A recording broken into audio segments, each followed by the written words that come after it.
সাহাবাদের ধৈর্য ও সহিষ্ণুতার শক্তি। সেই নিদারুণ দুঃসময়ে মুসলিমরা কিভাবে অটল অবিচল থাকতে সক্ষম হলেন, এ কথা ভেবে শক্ত মনের মানুষও অবাক হয়ে যান। কি নির্মম নির্যাতনের মুখে মুসলিমরা ধৈর্য ও সহিষ্ণুতার পরিচয় দিয়েছিলেন। অত্যাচার নির্যাতনের বিবরণ পাঠ করে দেহ মন শিউরে ওঠে। কি সেই সম্মোহনী শক্তি যার কারণে মুসলিমরা এতটা অবিচলিত ছিলেন, এ সম্পর্কে নিচে সংক্ষেপে আলোকপাত করা হচ্ছে।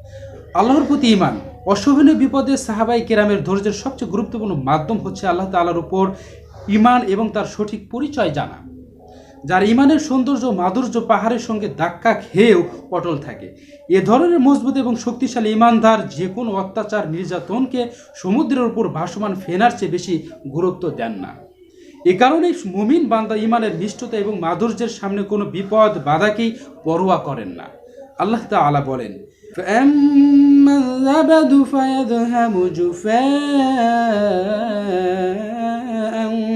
وَأَمَّا مَا يَنفَعُ النَّاسَ فَيَمْكُثُ فِي الْأَرْضِ।